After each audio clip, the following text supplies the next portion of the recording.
You want to go to college? Good.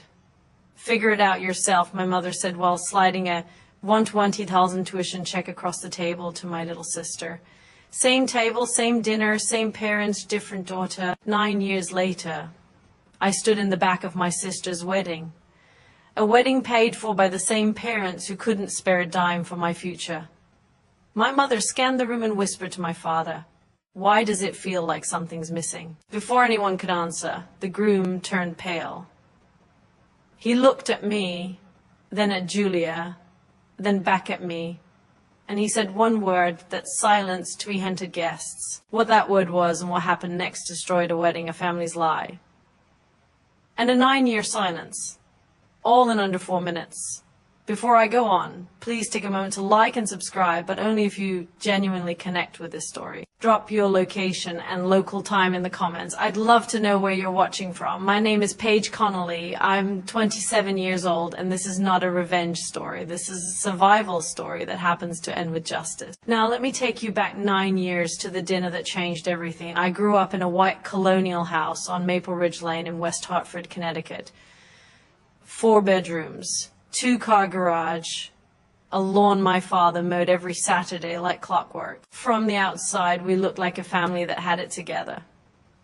From the inside, well, that depends on which daughter you ask. My mother, Donna Connelly, had a system. It wasn't written down anywhere, but everyone in the house understood it. Julia was the investment. I was the overhead. Julia got piano lessons. I got hand-me-down textbooks. Julia got a new dress for every school dance. I got told to make do with what you have, and my mother didn't hide it. She introduced us at neighborhood barbecues like a product line. This is my daughter Julia. She's going to do great things. Then she gestured vaguely in my direction. And this is Paige. No prediction, no pride, just a name. The refrigerator was the museum of Julia's life.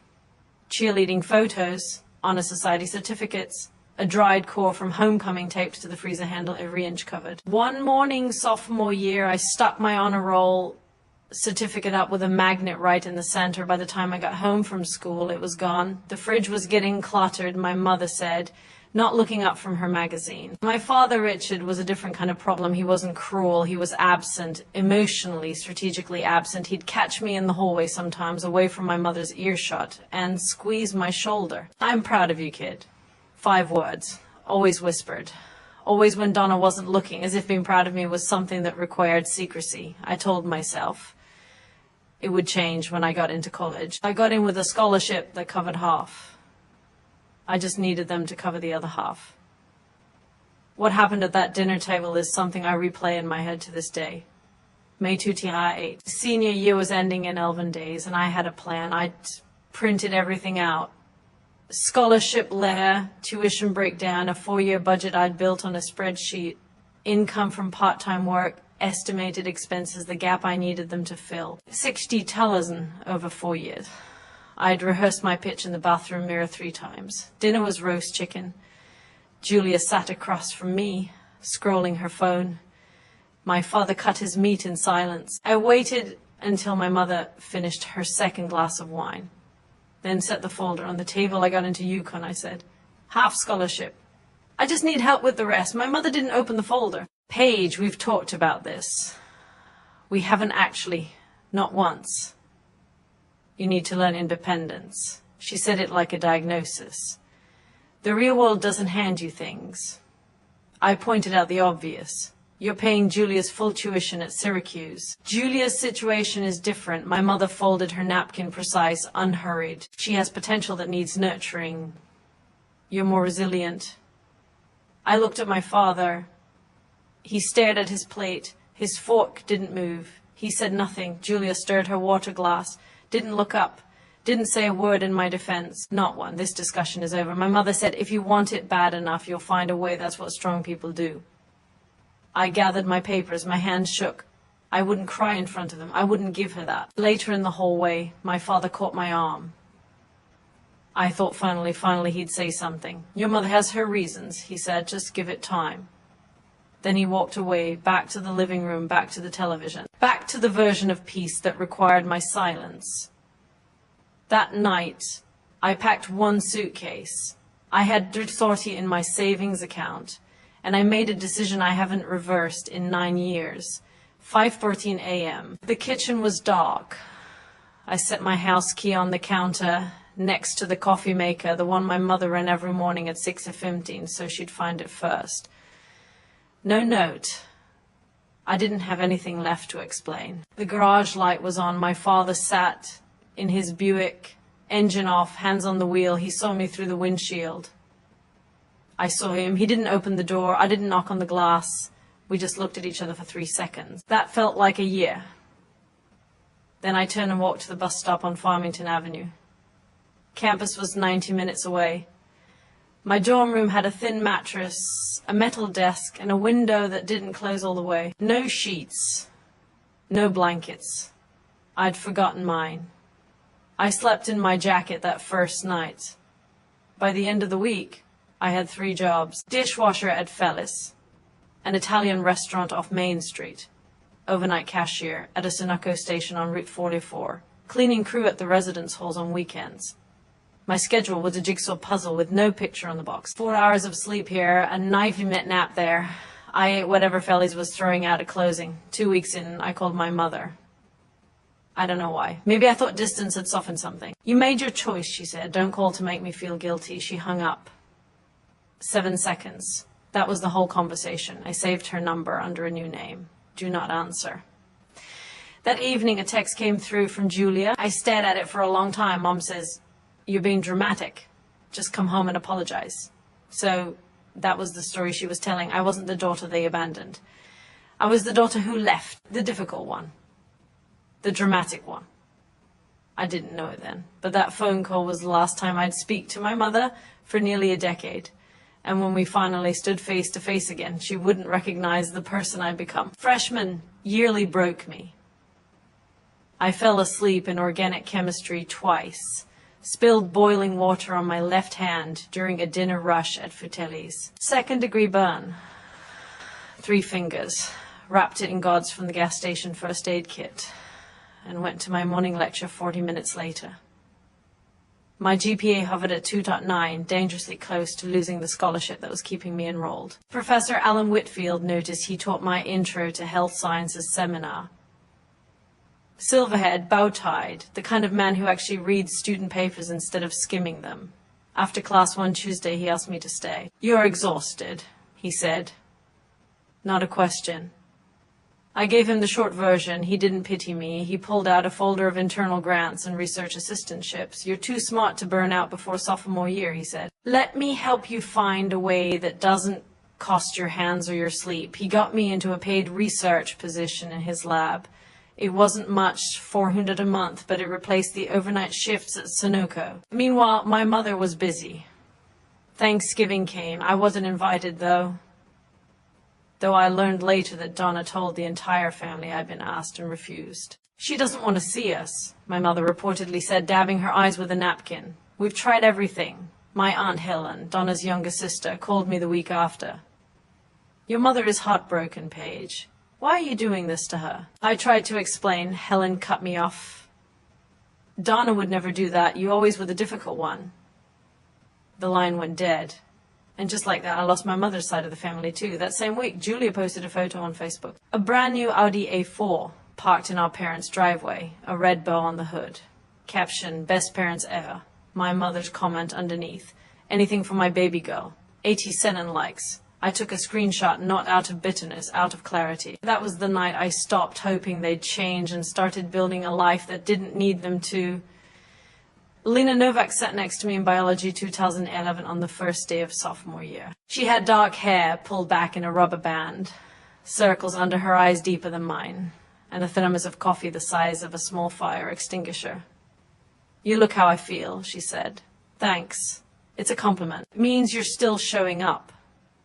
Lena was primed. Her parents had immigrated from the Czech Republic when she was 6. They ran a dry cleaning shop in Bridgeport and couldn't afford tuition any more than mine could. The difference being hers actually wanted to help. They just couldn't. My parents could. They just chose not to. She became the first person I told the whole story to. All of it.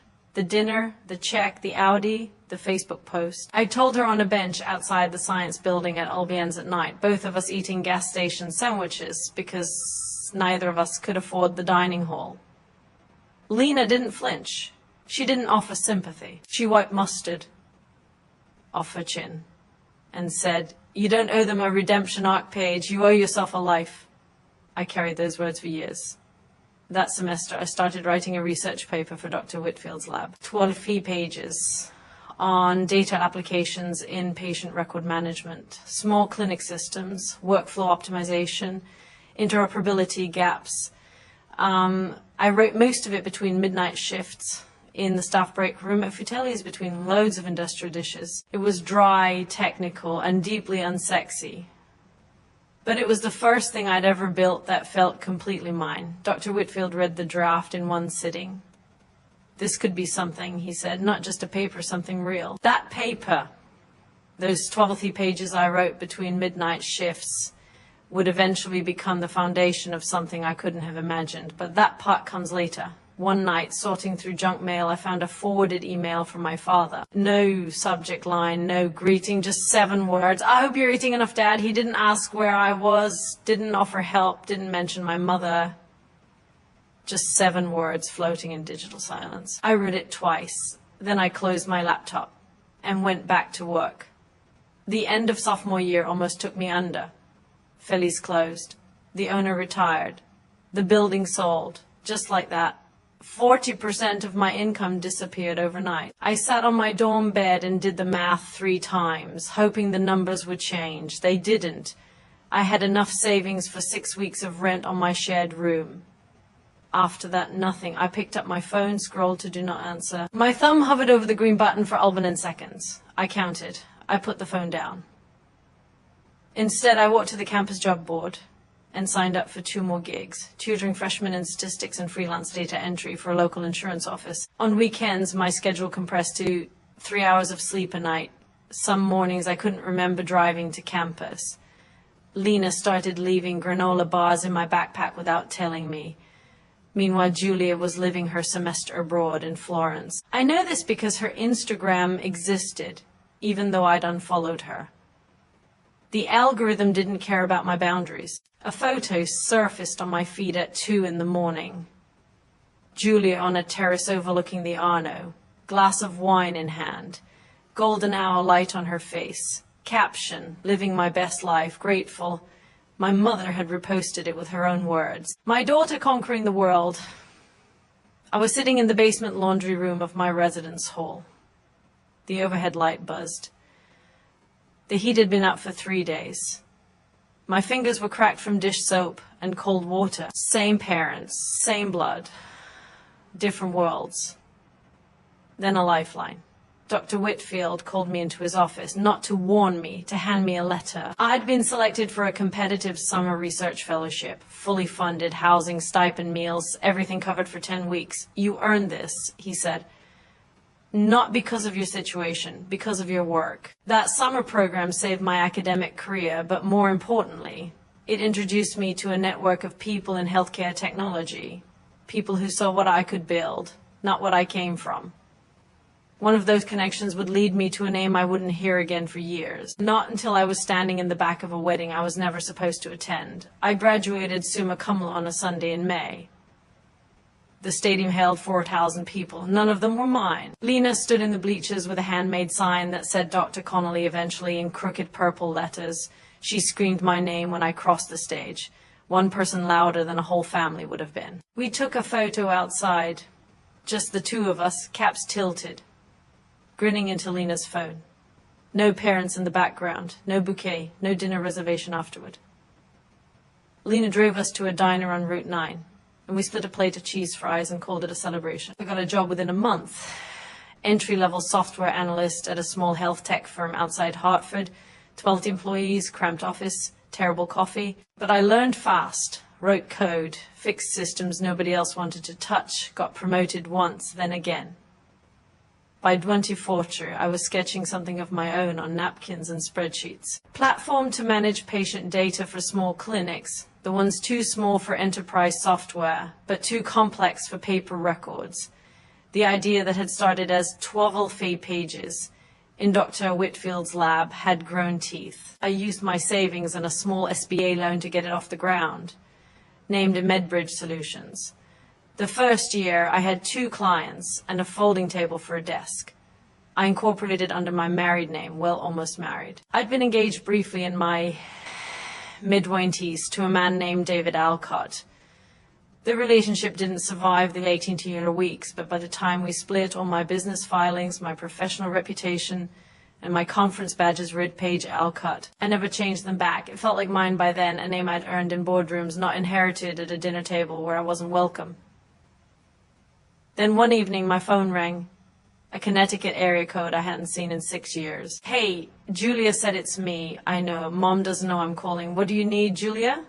A favor? A financial one? How much? 8,000? I'll pay you back. I can't ask Mom and Dad. They can't know about this. For what? It's complicated. No, you don't even know. She hung up. 30 minutes later, my phone lit up with an unknown number. I picked up before I could think. How dare you refuse your sister? My mother's voice colder than I remembered. After everything this family has done, I pressed the red button, set the phone face down on the counter, and stood there replaying what Julia had said 30 minutes earlier. Mom doesn't know I'm calling. So either my mother had suddenly developed telepathy, or my sister had lied to me within the first 5 seconds of our first conversation in 6 years. Some things never change. Made myself a cup of tea and went back to work. I didn't know what the 8,000 was for. Not then, but when I found out years later in the worst possible way. It explained everything Julia had been hiding. Donna didn't take rejection quietly. She never did. Within a week, my phone started ringing. Numbers I hadn't seen in years. Cousins, family, friends, people I barely remembered from childhood holiday dinners. All with the same script. Paige, your mother is devastated. Paige, how could you turn your back on Julia? She'd called every one of them, built a fresh narrative from scratch. Paige has money now. Paige refused to help her own sister. Paige has become cold and selfish since she left. Aunt Helen called. Your mother is crying every night because of you. Did she cry when I was working 3 jobs at 18? That was your choice. Exactly. And this is also my choice. Goodbye, Aunt Helen. Then came the Facebook post. Long, performative, dripping with carefully constructed sorrow. Some children forget where they come from. A mother's heart can only break so many times. She didn't name me. She didn't have to. Font of 42 likes. Julia's comments sat right at the top. Love you, Mom. I'm here for you always. A perfect duet. The devoted daughter and the wounded mother stage for an audience that only ever heard one side. I saw the post. I didn't react, didn't comment. I blocked both accounts, closed my laptop, and went back to debugging a client integration that was due in the morning. A few days later, Lena called me on her break from the hospital. She was halfway through her residency by then. Hey, random question. Julia's LinkedIn says she's a senior healthcare administrator. But I looked her up on the state licensing registry last night. Nothing. No license, no record. Maybe she hasn't updated it. Or maybe there's nothing to update. I filed that away. I didn't think about it again. I was too busy building something real to chase someone else's lie.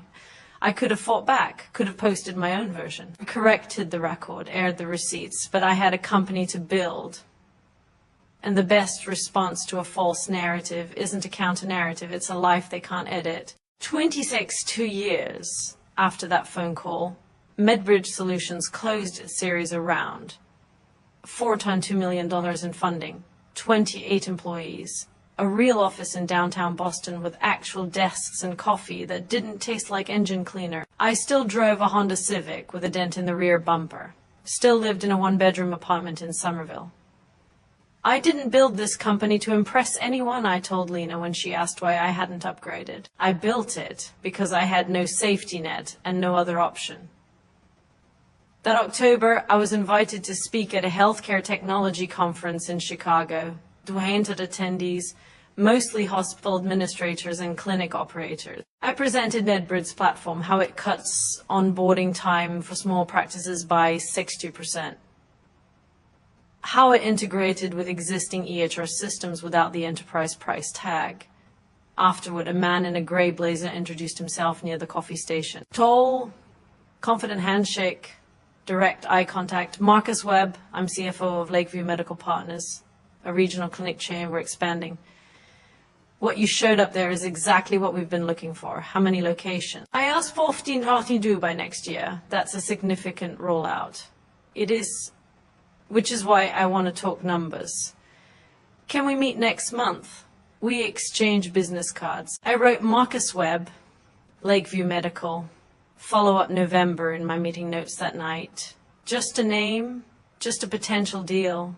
As I waited for my flight home at O'Hare, a notification popped on my phone. Julia Connelly has sent you a friend request on Facebook.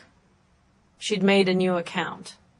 The old one was still blocked. I stared at it for a few seconds, then tapped decline and put my phone away.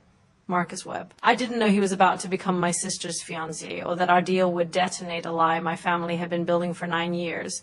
6 months later, the deal with Lakeview Medical Partners was taking shape. Contract value $2, easily the largest in MedBridge history. My team had spent weeks on the proposal, technical specs, implementation timelines, compliance documentation. Healthcare is heavily regulated and every detail had to be airtight. As part of the deal, Lakeview wanted MedBridge to handle their credentialing module, the system that tracks staff licenses, certifications, and continuing education for regulatory audits. To build it properly, we needed their existing personnel records as sample data for implementation. My compliance officer requested the full staff roster with credentials listed. It was a technical requirement, not an investigation. Just data we needed to configure the system correctly. That part was routine. What wasn't routine was the envelope that arrived at my apartment on a Tuesday afternoon. Cream-colored, heavy cardstock, gold embossing along the edges. I opened it, standing at the kitchen counter, still holding my keys. Together with their families, Julia Connelly and Marcus Webb, request the honor of your presence at their wedding. Rosewood Estate, Old Saybrook, Connecticut, Saturday, June 15th. Fine in the evening. I read it twice. Then I set it down and walked to the window and stood there for a while. Marcus Webb, the same Marcus Webb whose contract was sitting in my inbox. My sister was marrying my biggest client. I picked up the invitation again. A folded piece of notebook paper fell out from behind the RSVP card. The handwriting was shaky, slanted, small letters pressed hard into the paper. Please come, Dad. Not Donna, not Julia, Richard. He'd slipped it in like contraband. My father didn't know what I did for a living. He'd never asked, and I'd never told him. Our only communication in 9 years had been a 7-word email he never followed up on. He didn't send the invitation because he knew about Marcus or MedBridge. He sent it because for all his failures, he still wanted both his daughters in the same room. I called Lena that night. My sister is marrying my biggest client. Silence. Does he know who you are? She asked. He knows me as the CEO of MedBridge, not as Julia's sister. Does Julia know? I don't think so. She has no idea what I do. So, what are you going to do? I looked at the notebook paper, my father's handwriting, shaky, small, the letters of a man who didn't have the courage to call but couldn't stop himself from reaching. I'm going to go. I should have thrown the invitation away. Every rational part of me said, don't go. But my father's handwriting on torn notebook paper tucked behind an RSVP card, like he was afraid someone would see broke something in me. I thought I'd sealed shut. I spent 2 weeks going back and forth. Lena said, if you go, go for yourself, not for them. She was right. She usually was. I decided to attend for 3 reasons. Closure, my father's note, and the fact that I needed one more face-to-face with Marcus before we finalized the contract. A wedding wasn't ideal, but nothing about this situation was ideal. I RSVP'd for 2, myself and Lena, who insisted on coming. You're not walking into that house alone, she said. I didn't survive 4 years of med school to let you face Donna Connelly without backup. Meanwhile, the due diligence process churned along on schedule. My implementation team began running the credentialing data through our verification engine. It's a core feature of the platform, cross-referencing submitted credentials against state licensing databases and university registries. It's what the software does. It's literally the product we were selling them. The kind of paperwork that sits in someone's inbox for a week before anyone notices. The spreadsheet came back with 14 names. I scrolled through it at my desk, coffee in hand, not expecting anything unusual. Line 9, Julia Connelly, Healthcare Administrator, Ms. in Health Informatics, State University of New York. My stomach dropped. Not surprise, exactly. Something closer to confirmation. I thought of what Lena had told me a couple of years back. Her name wasn't on the state registry. I could have flagged it, could have said something to Marcus right then, but this was a compliance process, not a personal investigation. The protocol was clear. Verify every name on the list, no exceptions, no shortcuts, no favoritism in either direction. I emailed my legal team. Fast-track the credential verification, the full list standard procedure. I didn't single Julia out. I didn't have to. The process would find whatever there was to find. 3 days later, a preliminary note came back from our compliance officer. 3 names flagged for extended verification. Institutional responses may take 2 to 4 weeks. The wedding was in 18 days. The results might not arrive until after it. And I realized I wasn't just going to my sister's wedding. I was walking into a collision between 2 worlds she never expected to meet. I didn't ask which 3. I didn't need to. The wedding was in 18 days. The verification results would arrive in 13, and I realized I wasn't just going to my sister's wedding. I was walking into a collision between 2 worlds she never expected to meet. Rosewood Estate sat on 12 acres of rolling vineyard just north of the Connecticut shoreline. String lights hung in loops between old oak trees, white linen draped every surface. A string quartet played something soft and tasteful near the garden entrance. Their haunted chairs faced a flower-covered arch. It looked like a magazine spread. It looked like money. My parents' money. Lena arrived at 4:43. I wore a simple navy dress, hair down. No jewelry worth noticing. Lena wore black. Moral support and funeral energy, she whispered. Both apply. We'd barely made it past the welcome table when a voice cut through the ambient music. I didn't expect to see you here, Aunt Helen. Champagne in hand, same pinched expression she'd worn the last time she told me I was the difficult one. I was invited, I said. By whom? Does it matter? I'm here. She opened her mouth, closed it, then retreated toward a cluster of cousins near the bar. I watched her whisper something to 2 women I vaguely recognized. Both turned to look at me. Then my mother appeared. Donna Connelly moved through the crowd like a hostess at a gala. Champagne-colored dress, hair blown out, smile set to maximum wattage. She touched shoulders, kissed cheeks, laughed at things that weren't funny. When she saw me, the smile didn't drop. It froze. She crossed the lawn in 6 seconds and pulled me behind a trellis of white roses. What are you doing here? Attending my sister's wedding. You haven't been part of this family for 9 years. Whose choice was that? Her jaw tightened. Don't make a scene. Not today. I have no intention of making a scene, Mom. She studied me for 3 long seconds, reading me, calculating. Then she turned back to her guest's voice, bright and warm as sunlight. Paige decided to surprise us. How wonderful. She didn't touch me, didn't hug me, just folded me into her performance like a loose thread she needed to tuck away before anyone noticed. Then I felt a hand on my shoulder. I turned. My father stood behind me. His suit was a little too big. His eyes were red. He didn't say a word. He just pulled me into his arms and held on N years. The first real embrace in 9 years. I went rigid for a moment. My body didn't remember how to receive this. Then I exhaled and patted his back. Hi, Dad. He nodded into my shoulder, squeezed tighter. I felt Donna's eyes on my back the entire time my father held me. She wasn't angry that I came. She was afraid. I just didn't understand why. Not yet. Julia found me 10 minutes later. She came through the crowd in a cloud of white tulle and hairspray.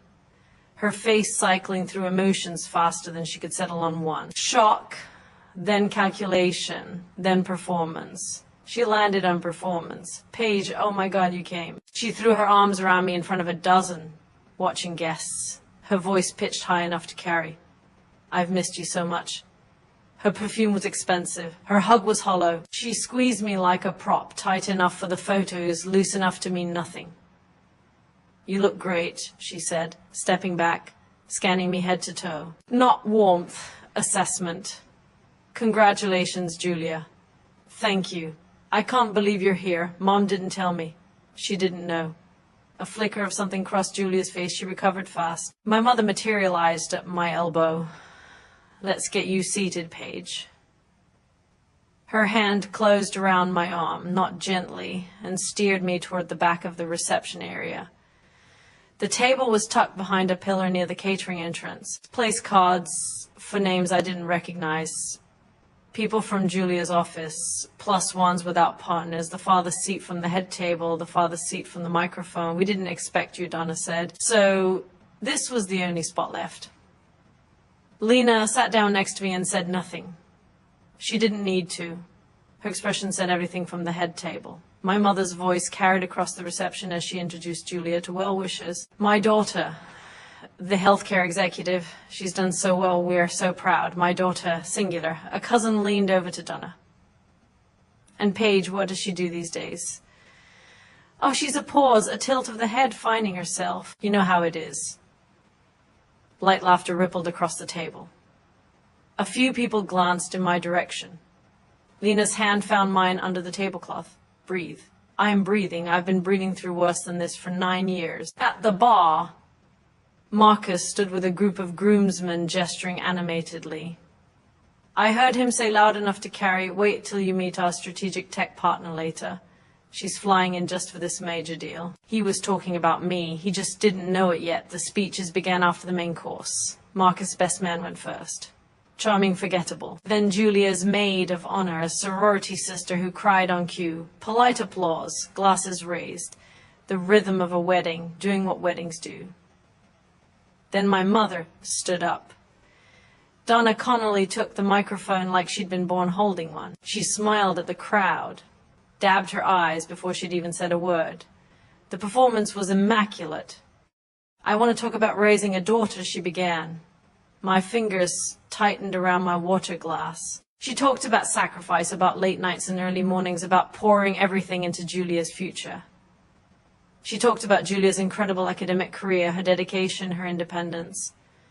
"I raised my daughter to be independent," Donna said, "to chase her dreams, to never settle. Today she's marrying a man worthy everything she's built. Independent." The word hit me like a slap. The same word she'd used to deny me everything. She continued. "Julia is proof that when a family invests in their children, beautiful things happen." The Uhanta people applauded. I didn't move. Lena's hand pressed harder against mine. Then Donna's gaze drifted across the room and landed on me. A pause. Practiced. Deliberate. "And of course we love all our children," she said it the way you'd add a footnote. An afterthought stapled to the bottom of a finished page. A few heads turned toward me. I kept my face still. Donna wrapped up with a grand sweep. "Why does it feel like something's missing today?" "Oh, I think it's because our family is finally complete again." Applause. My mother returned to her seat glowing. My father appeared at my table moments later. His hand found my shoulder. "She didn't mean it like that. She meant exactly that, Dad. She always does." He opened his mouth. Nothing came. He patted my shoulder once and walked back to the head table. I wasn't going to say anything. I wasn't going to cause a scene. I was going to sit at my back of the room table, finish my water and leave. That was the plan. That was always the plan. But then Marcus walked toward my table with a man I recognized, and the plan stopped mattering. Greg Harmon saw me first. He was Marcus's business partner. I'd met him once on a video call during contract negotiations. Stocky, red-faced, a voice that carried. He stopped mid-stride 3FT from my table. Paige Connelly, MedBridge. Marcus turned, looked at me, then looked again. Wait, his face rearranged itself in real time. "You're Paige Connelly." The Paige Connelly. I stood. "Hi, Marcus." But Alcott, that's not, he looked at the invitation in his memory. "Connelly, wait, your real name is Connelly, Paige Connelly, Julia's older sister?" "I go by Alcott professionally. Have for years." The air between us changed. I watched Marcus do the math. The last name, the invitation, the sister Julia had mentioned only in passing, always vaguely, always dismissively. He trailed off. She never mentioned she had a sister in tech. She said her sister was. He stopped himself, but not fast enough. "Was what?" I asked. His eyes dropped. "She said you were estranged." That you had problems, I see. People at nearby tables were turning. A conversation of this volume with the groom at a wedding. It drew eyes the way a raised voice in a library does. My mother appeared in seconds. She moved through the crowd with the precision of someone who had spent a lifetime controlling rooms. Marcus, darling, don't bother Paige. Her voice was warm. Her eyes were not. She's here to enjoy, not to talk business. Marcus looked at Donna. The way you look at someone who just told you the sky is green. Business. Mrs. Connelly. Do you know who this is? He gestured toward me. This is the CEO of MedBridge Solutions. We're about to sign a $2 million, an $8 million with her company. Donna's face did something I'd never seen before. For 1 second, maybe less. The mask slipped. Her mouth opened. Her eyes went wide. Something behind them recalculated, and the smile returned thinner, tighter. Well, isn't that lovely? Across the reception, Julia was watching. She'd been mid-con conversation with a bridesmaid, but her body had turned toward us, her glass frozen halfway to her lips. She set it down on the nearest table and started walking over. For the first time in my life, I saw fear in my sister's eyes. Not of me, of being found out. Marcus didn't wait for Julia to reach us. He was already moving toward the stage, microphone in hand, running on the adrenaline of a man who just stumbled into what he thought was the greatest coincidence of the evening. Everyone, sorry. One more quick announcement. He grinned at the crowd. Dew-hunter faces turned. I just found out something incredible. The CEO of MedBridge Solutions, the company that's about to transform our clinic operations, is here tonight. And she happens to be Julia's older sister. The string quartet had stopped. Even the catering staff paused. Paige Alcott, or as I just found out, Paige Connelly, Julia's older sister. Marcus pointed toward my table. Built her company from the ground up. No family connections, no investors. Initially, she coded the first prototype herself while working 2 jobs. Forbes Thonty under Thonty finalist. And she's been sitting at the back table this whole time. Silence first. Then applause scattered at the start, then louder, then sustained. People craned their necks, a few stood. I stayed on my feet, nodded once. Thank you, Marcus, this is Julia's day. Let's keep the focus on the bride and groom. But Dew-hunter people were already doing what Dew-hunter people do. They were recalculating. I could see it on their faces. The whisper started immediately. Wait, that's the sister Donna said was finding herself. That's the one who left Forbes. At the head table, my mother sat motionless. She was still smiling, but the smile had gone rigid. The kind of expression muscles hold when the brain behind them has stopped sending instructions. Julia stood frozen near the dessert table. Her bouquet dangled from one hand. And Aunt Helen, my mother's most loyal messenger, the woman who'd called me difficult twice in a decade, walked up to me with her face flushed pink. Why didn't you tell us? I did, Aunt Helen. I kept my voice level. 6 years ago, you said I was the difficult one. She had no answer for that. She stood there with her mouth half open, then turned and walked away. The status reveal was just the appetizer. The main course was still coming, and it had nothing to do with me. Julia reached Marcus before I did. I couldn't hear the words from where I stood, but I could read the body language. Julia's hands moved fast. Explaining, deflecting, reshaping. Marcus' arms were crossed. His jaw was set. He shook his head once slowly, the way a man does when he's hearing something that doesn't add up. Donna intercepted me on the way to the bar. You planned this, didn't you? Planned what? Being successful. I looked at her. No, Mom, that was your idea. Remember, be independent. You came here to humiliate your sister. I came because Dad asked me to. Everything else you built yourself. She stepped closer. Her voice dropped to a hiss. You always had to make everything about you. This is the first time in 9 years I've been in the same room as you. I didn't make a speech. I didn't ask for the microphone. Your son-in-law introduced me. Take it up with him. She turned and walked away. I watched her hands. They were trembling. 5 minutes later, Marcus appeared at my side. His phone was in his hand. His face was different now. The warmth from the announcement gone. Replaced by something flat and controlled. Paige, can we talk? Not here. We stepped onto the balcony overlooking the vineyard. The sun was setting. The light was beautiful. It felt obscene given what was coming. My team sent me the due diligence report this morning, he said. I hadn't read it until just now. He held up his phone. Julia's name is on the credential verification list, I know. It says her master's degree from State University doesn't exist. They have no record of her completing any program. She enrolled but didn't finish sophomore year. I know. You stared at me. You knew and you didn't tell me. The final verification came back yesterday morning, Saturday delivery to my compliance officer's email.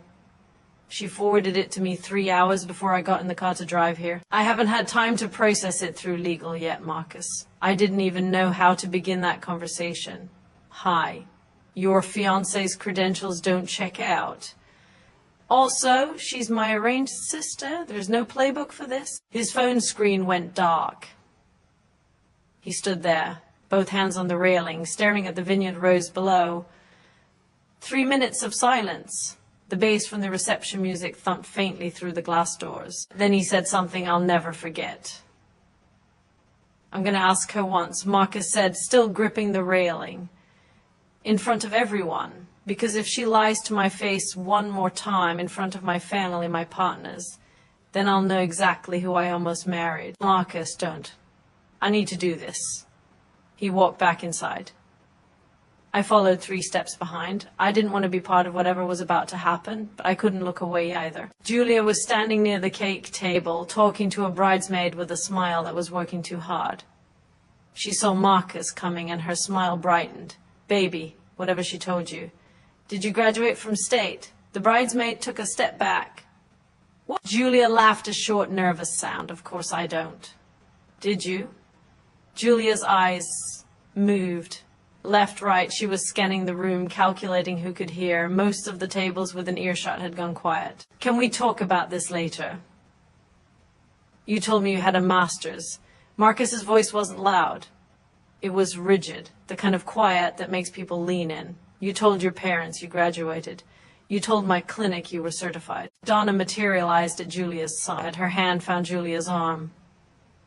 Marcus, lower your voice. Did you know? He turned to Donna. Know what? My daughter graduated with honors. She didn't graduate at all, Mrs. Connelly. Marcus's voice cracked on the last word. She dropped out sophomore year. Do had a guess. Total silence. Even the string quartet had stopped. The only sound was a wine glass. Someone sat down too hard at table 6. Julia's face crumpled.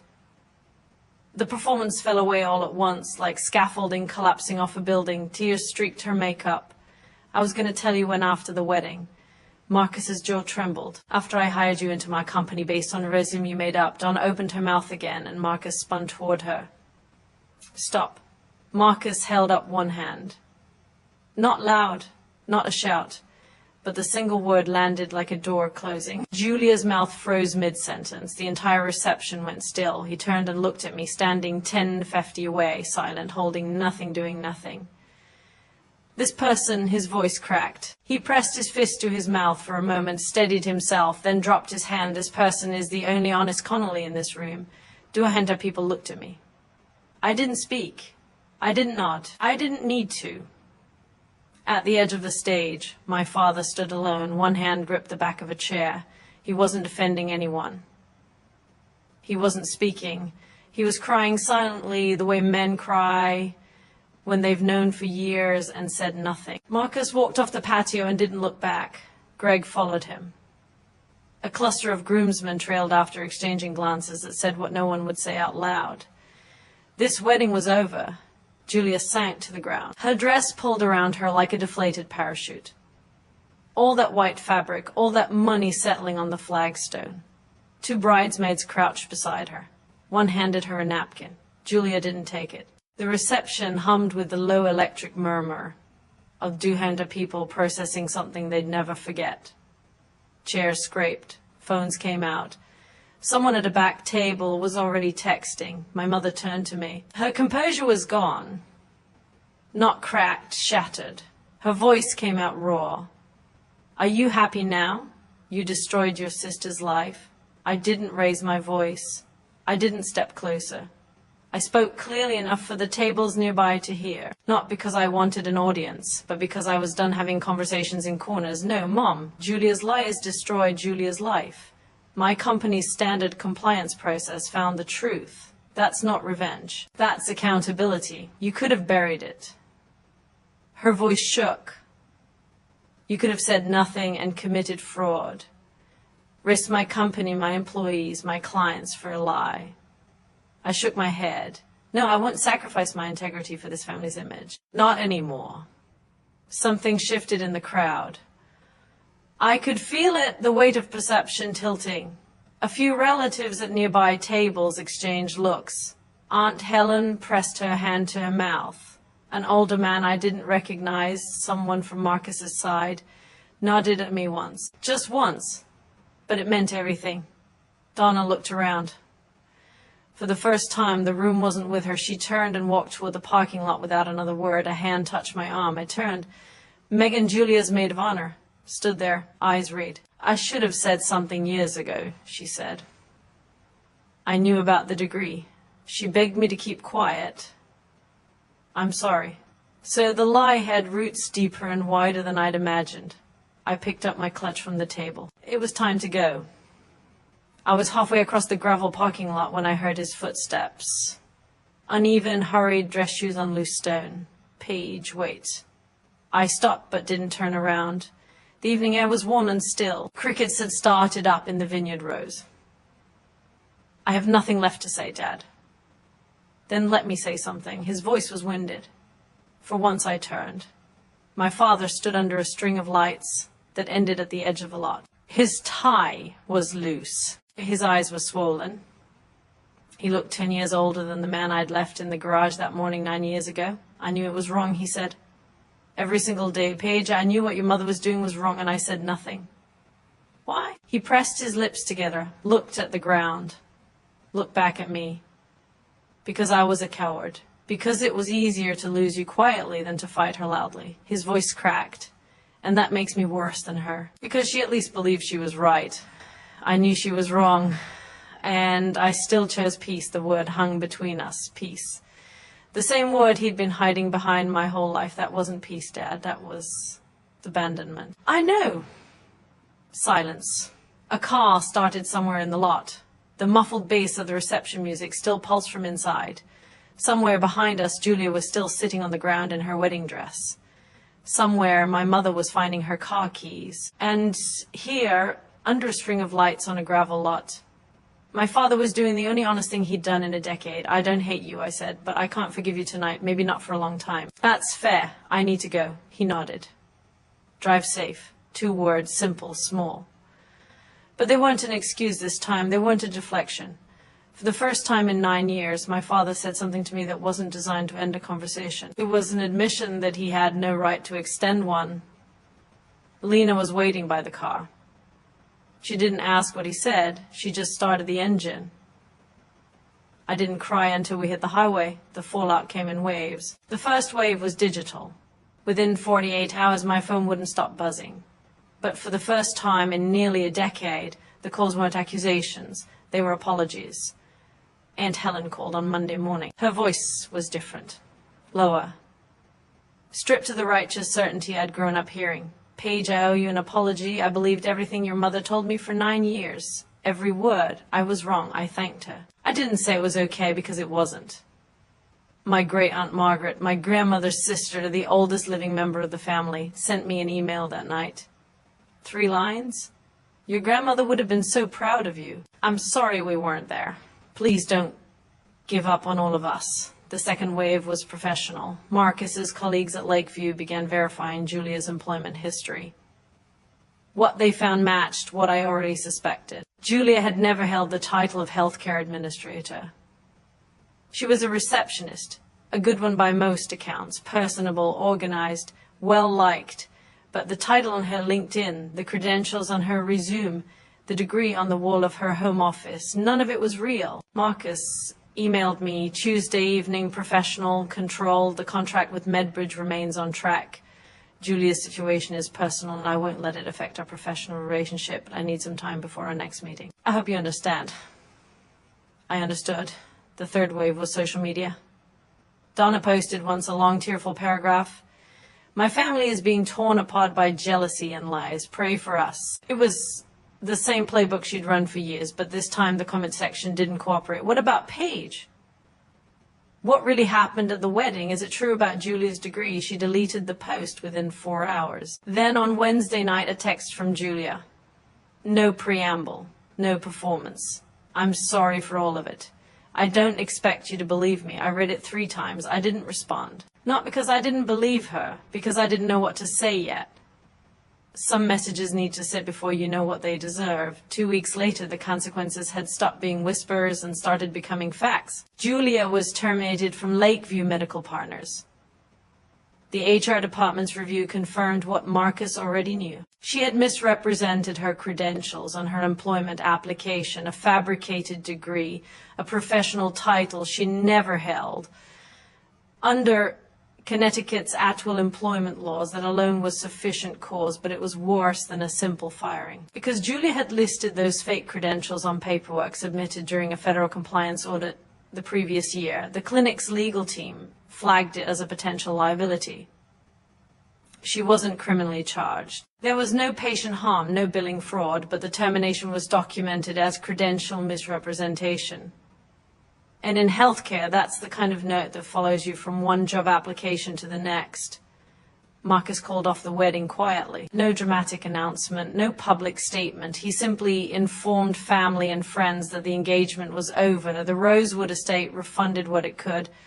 The registry gifts were returned. The honeymoon to Portugal was cancelled. I heard this secondhand through Lena, who heard it from a mutual connection at the hospital. Donna's social circle, the one she'd spent 30 years cultivating, began to contract. Old friends stopped calling. Neighbors who used to drop by with casseroles kept their distance. Great Aunt Margaret told me that at a family gathering the following month, Donna sat in the corner and spoke to almost no one. She looked like a woman who'd run out of script, Margaret said. The MedBridge contract with Lakeview went through on schedule. $2.8 million. My team handled the implementation over the next 6 months. Marcus and I kept things professional, cordial, efficient, separate from everything personal. He sent me flowers on MedBridge's 5th anniversary. The card read, "From one self-made person to another." Then on a rainy Thursday, a package arrived at my apartment. Small, no return address, Connecticut postmark. Inside was a piece of paper I hadn't seen in 12 years. My honor roll certificate, the one my mother had pulled off the refrigerator when I was 15, the one that had vanished by morning. It was slightly bent at the corners, yellowed along the edges. A post-it note was stuck to the back in my father's shaky handwriting. It was never cluttered. It was always yours. He'd kept it for all the years in a desk drawer, hidden from my mother, the way he'd hidden every honest impulse he'd ever had. It wasn't enough. A piece of paper couldn't undo a decade, but I held it for a long time before I put it down. I didn't call anyone for a week. I needed the silence. Then on a Sunday morning, I sat at my kitchen table with a mug of coffee and did what I should have done years ago.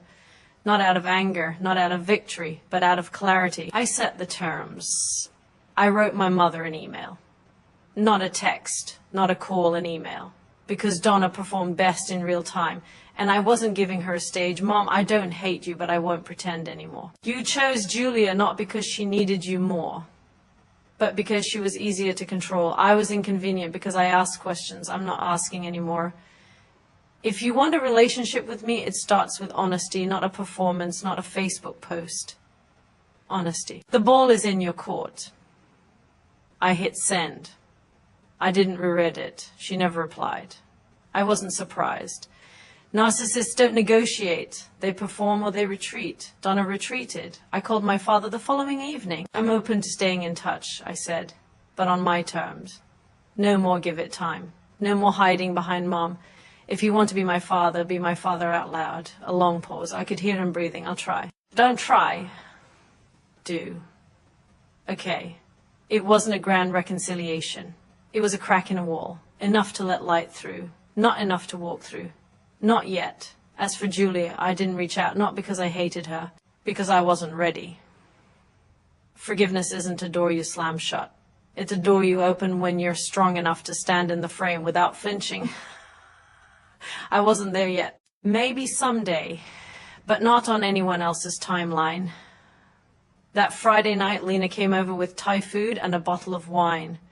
We sat on my living room floor, a container spread between us, and she raised her glass. To the family you chose. I smiled.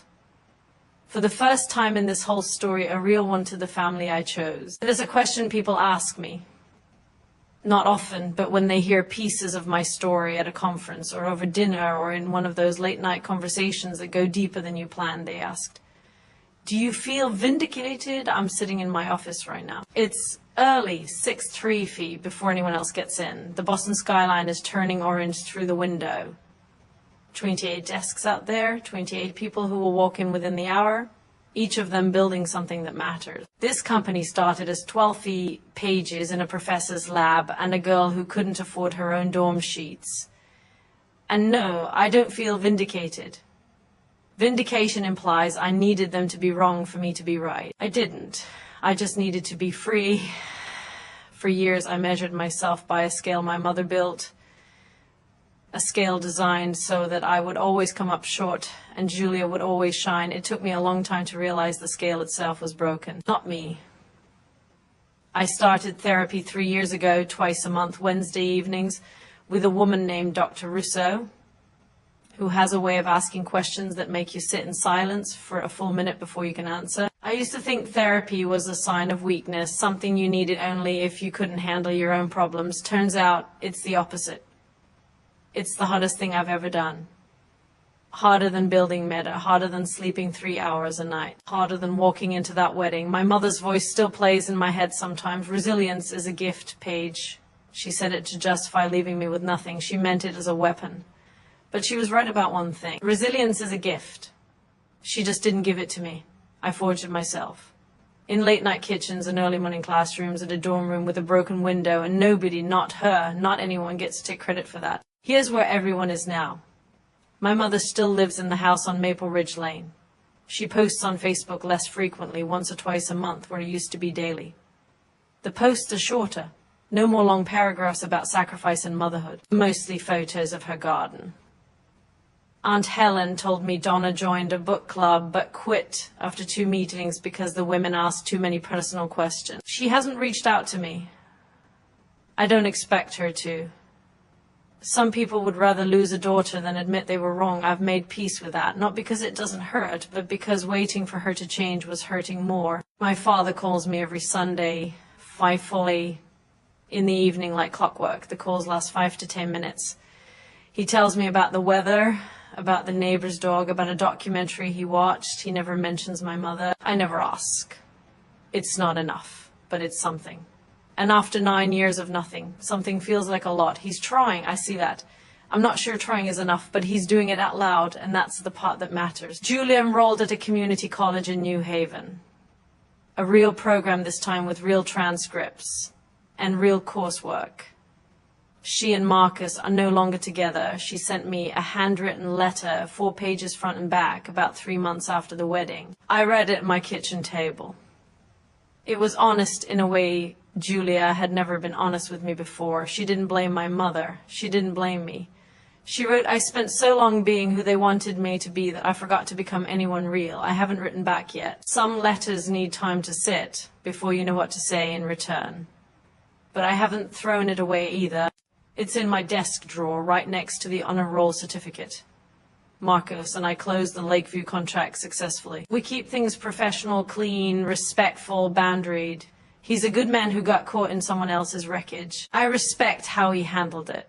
And me, MedBridge is growing, we're hiring. The platform is live in over 30 clinics across New England, Lakeview, plus a dozen other partners. But that's not the update that matters. The update that matters is this: I sleep through the night now. I don't flinch when a Connecticut area code lights up my phone. I have people around me who chose me not because we share blood, but because we share respect. That's enough. That's more than enough. If you're watching this and you recognize your family and mine, I see you. I was you.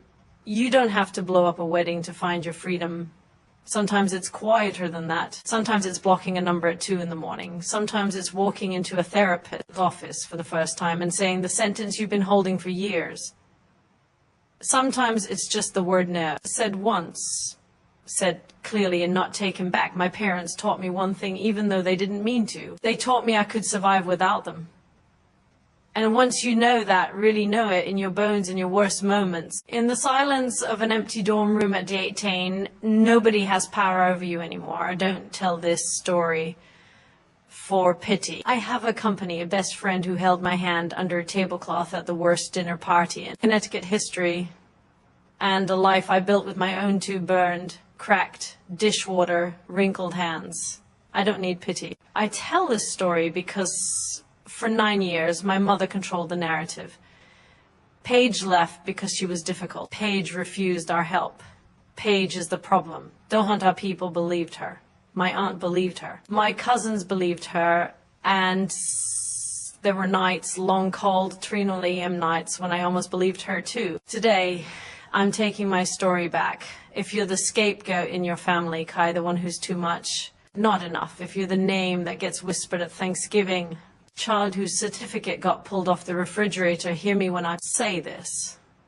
Their rejection is not your reflection. I'm Paige Connelly. I'm 27. I run a company I built from nothing. I have a family that chose me and I sleep well at night. That's enough. If Paige's story reminded you of your own, I'd love to hear from you in the comments. Were you the golden child or the one who got left behind? And if this resonated with someone you know, share it with them. Sometimes the story you needed to hear is the one someone else needed to send you. Check the description for more stories like this one. Thank you for listening. Take care of yourself.